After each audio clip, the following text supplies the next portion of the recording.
말씀 보도록 하겠습니다. 말씀은 디모데전서 2장입니다. 디모데전서 2장 8절에서 15절까지 말씀 보도록 하겠습니다.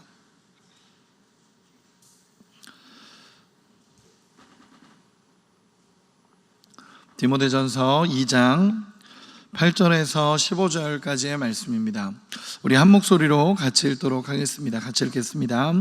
그러므로 각 처에서 남자들이 분노와 다툼이 없이 거룩한 손을 들어 기도하기를 원하노라. 또 이와 같이 여자들도 단정하게 옷을 입으며 소박함과 정절로서 자기를 단장하고 따은 머리와 금이나 진주나 값진 옷으로 치장하지 말고 오직 선행으로 하기를 원하노라. 이것이 하나님을 경외한다 하는 자들에게 마땅한 것이니라. 여자는 일체에 순종함으로 조용히 배우라. 여자가 가르치는 것과 남자를 주관하는 것을 허락하지 아니하노니 오직 조용할지니라. 이는 아담이 먼저 지음을 받고 하와가 그 후며 아담이 속은 것이 아니고 여자가 속아 죄에 빠졌음이라. 그러나 여자들이 만일 정숙함으로써 사랑과 거룩함에 거하면 그의 해산함으로 구원을 얻으리라. 아멘. 오늘 말씀을 나누도록 하겠습니다. 오늘 말씀은 질서가 세워진 역할이라는 제목으로 오늘 말씀을 나누고자 합니다. 좋은 성도는, 좋은 목회자는 그냥 만들어지지 않는 것 같습니다. 누군가는 눈물로 헌신하고 누군가는 엎드리고, 또 교회가 아름다워지려면, 성도가 아름다워지려면, 목회자가 정말 하나님 앞에 바로 서려면 누군가는 수고하고 애쓸 때 하나님의 역사가 일어나는 것 같습니다. 어떤 이는 목사로 세워지고, 어떤 이는 장로로, 또 어떤 이는 집사로, 또 어떤 이는 말씀을 전하는 자로, 또 어떤 이는 기도하는 자로, 또 어떤 이는 헌신하는 자로 온전하게 세워질 때 교회는 아름다운 공동체가 되어져 갑니다. 사실 저는 이제 오늘 본문을 묵상하고 준비하면서 참 어려웠습니다. 왜냐하면 이 본문은 바울 서신 중에서, 바울의 목회 서신 중에서도 참 난해한 구절들이 많은 본문이기 때문에 그렇습니다.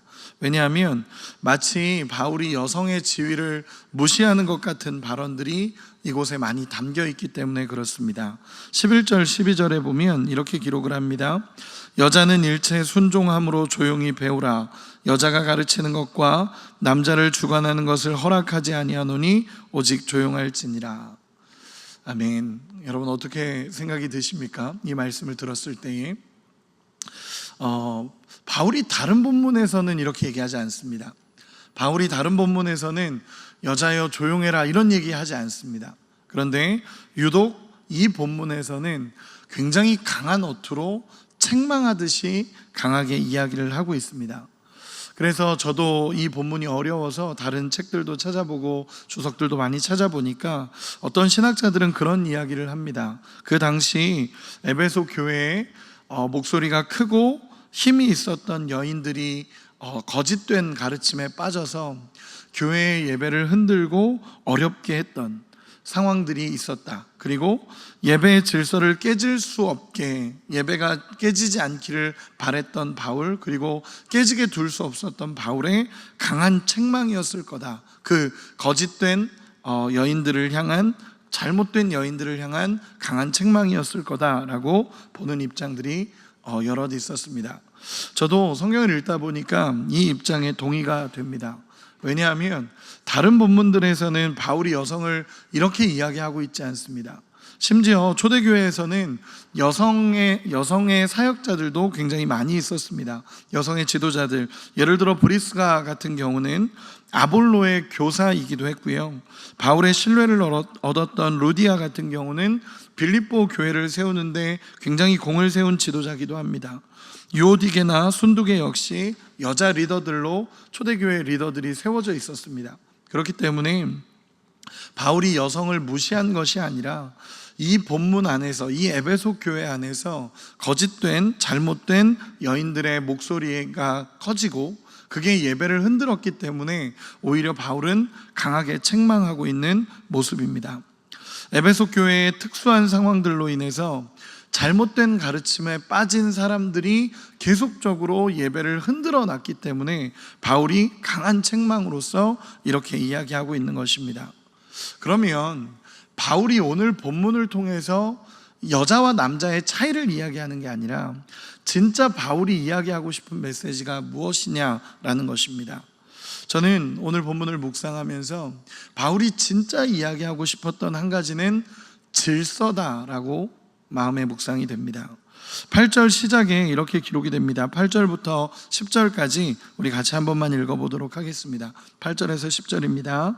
그러므로 각 처에서 남자들이 분노와 다툼이 없이 거룩한 손을 들어 기도하기를 원하노라. 또 이와 같이 여자들도 단정하게 옷을 입으며 소박함과 정절로서 자기를 단장하고 따은 머리와 금이나 진주나 값진 옷으로 하지 말고 오직 선행으로 하기를 원하노라. 이것이 하나님을 경외한다 하는 자들에게 마땅한 것이니라. 아멘. 이 본문에 보면 8절 시작에 그러므로 라고 하고 시작을 합니다. 이 말씀은 앞의 내용을 받아서 새로운 주제가 시작이 되는 거죠. 이렇게 시작이 될 때 제일 먼저 이야기하는 것이 남자들아 라고 이야기하고 여자들아 라고 이야기하면서 또 여자의 역할들을 이야기합니다. 즉 무엇을 이야기하고 싶은 거냐 하면 각각의 질서와 체계와 조화가 이루어져야 된다는 걸 이야기하고 있는 것입니다. 남자는 남자의 역할을 하라라고 얘기하고 여성은 여성의 역할을 하라라고 얘기하고 남편은 남편의 역할을 하고 아내는 아내의 역할을 하고 교회의 공동체 안에서 이 사람은 이 역할을 하고 이 사람은 이 역할을 할 때 온전한 조화가 이루어진다는 것을 이 바울은 강조하고 있는 것입니다. 14절에 보면 바울은 하와가 죄를 범했다, 먼저 죄를 범했다라고 얘기하지만 로마서에서는 아담의 범죄라고 분명하게 표현을 합니다. 즉 무엇이냐 하면 여기서도 계속적으로 질서를 이야기하고 있는 영역이라는 것입니다. 그리고 14절에 보면 죄라고 표현된 이 단어가 있는데, 여러분 원래 이 죄라는 단어는 하마르티아라는 일반적인 단어를 사용합니다. 그런데 오늘 본문에 나타난 죄라는 단어는 파라바시스라는 단어를 사용합니다. 이 단어는 어떤 단어냐면 궤도를 이탈했다라는 단어입니다. 궤도를 이탈했을 때 쓰는 단어가 이 파라바시스라는 단어입니다. 즉 무엇을 이야기하는 거냐면 주어진 경계를 이탈해서 죄를 범한 자라고 표현할 수 있습니다. 즉 무언가 질서가 깨졌고 무언가 질서적인 것이 어그러졌다라는 것을 오늘 본문을 통해 알 수 있다라는 것입니다. 그러므로 주어진 질서를 이탈하고 교회를 혼란스럽게 하고 잘못된 가르침을 전하고 있는 여성들을 향해서 강하게 책망하는 본문이 오늘 본문입니다. 바울이 말하고자 하는 질서, 여러분 질서라는 것은요 성경에서 가장 중요한 원칙 중에 하나가 질서입니다. 하나님의 창조의 때도 질서대로 움직여집니다. 시편 1편 1절 2절에서도 이렇게 기록을 합니다. 복 있는 사람은 악인들의 꾀를 따르지 아니하며 죄인들의 길에 서지 아니하며 오만한 자들의 자리에 앉지 아니하고 오직 여호와의 율법을 즐거워하여 그의 율법을 주야로 묵상하는도다. 아멘. 여기도 질서가 나옵니다. 우리가 질서라고 얘기하면 이 질서를 강조하는 여러 교회의 모습 속에 질서가 꼭 말 잘 들어야 되고, 질서 얘기하면 너 내 말 잘 들어 라는 질서를 자꾸 이야기하는데, 이 질서 물론 잘 들어야 됩니다. 근데 그 질서를 이야기하는 것이 아니라 오늘 시편의 본문처럼 악인들의 꾀를 따르지 않고 오만한 자의 자리에 앉지 않고 죄인들의 길에 서지 않는 것이 질서라는 것입니다. 하지 말아야 될 것들을 안 하는 게 질서고, 해야 될 것 오직 여호와의 율법을 즐거워하여 그의 율법을 주로 묵상하는도다. 해야 될 것을 하는 게 질서입니다. 우리는 질서의 개념을 말 잘 들어 이 개념이 아니라 해야 될 것에 하는 거, 하지 말아야 될 것을 안 하는 거, 있어야 될 곳에 있는 거, 있지 말아야 될 곳에 있지 않는 거, 앉아야 될 곳에 앉는 거, 앉지 말아야 될 곳에 앉지 않는 것, 이것이 질서라는 것입니다. 바울은 이 질서의 영역을 계속적으로 강조하고 있습니다. 또 출애굽기 13장 18절에 보면요, 애굽에서 그 이스라엘 백성들이 출애굽을 할 때를 보면 그 노예로 살다가 막 자기 마음대로 막 살았던 그들을 하나님이 대열을 맞추게 하십니다. 무질서했던 그들을 향해서 다시 대열을 맞추게 하시고 대열을 맞춰서 하나하나 나오게 하십니다. 그 얘기는 뭐냐면 무질서한 그들에게 하나님의 백성으로서의 질서를 가르치는 것입니다. 여러분, 이 영적인 개념입니다. 이 질서라는 개념은 굉장히 영적인 개념이고 하나님의 질서 안에서 따라가야 한다라는 굉장히 중요한 개념을 이야기하고 있습니다. 지금 에베소 교회는 이 잘못된 여성들의 말들과 이 잘못된 여성들의 외침을 통해서 이 질서가 계속 깨지는 겁니다. 에베소서 1장 3절에 보면 이 바울은 디모데에게 이렇게 이야기를 합니다. 제가 읽어드리겠습니다. 내가 마게도냐로 갈 때에 너를 권하여 에베소에 머물라 한 것은 어떤 사람들을 명하여 다른 교훈을 가르치지 말며. 이 에베소 교회에 다른 교훈들이 계속 들어오고 있는 겁니다. 이 복음 하나로도 충분한데, 복음이면 충분한데 다른 교훈들이 계속 들어오는 겁니다. 복음으로 충분하지 않다라고 말하는 사람들, 복음보다 더 큰 진리가 있어야 된다라고 하는 것, 그리고 복음의 다른 요소들을 끼워 팔고 이런 것들이 계속 교회 안에 들어오고 있으니까 이 다른 복음을 끊어내기 위해서 바울이 계속적으로 외치는 것입니다.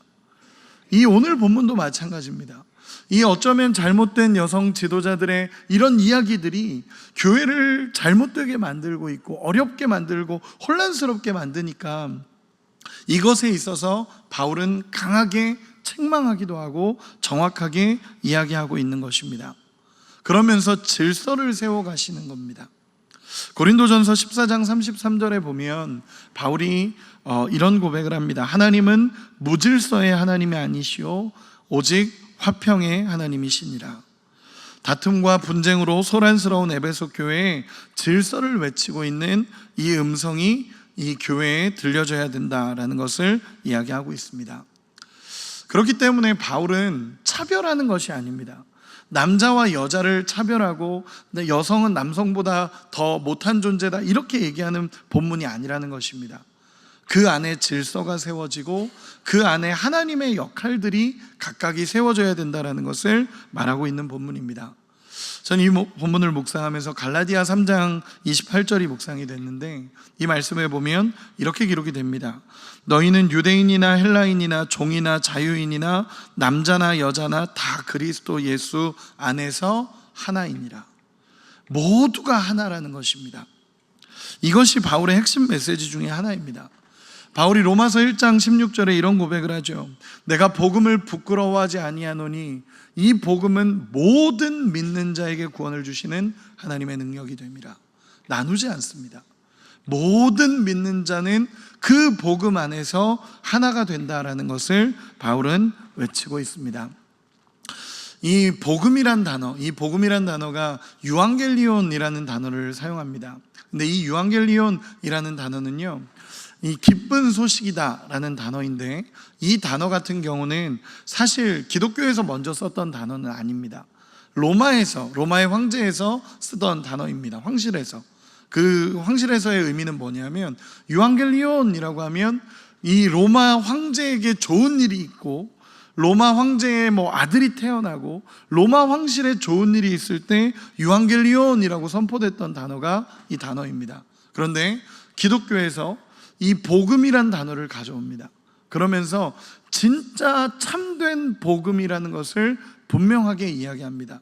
로마의 복음은요, 편협적인 복음이었습니다. 로마의 황제가 좋은 일이 생겼다.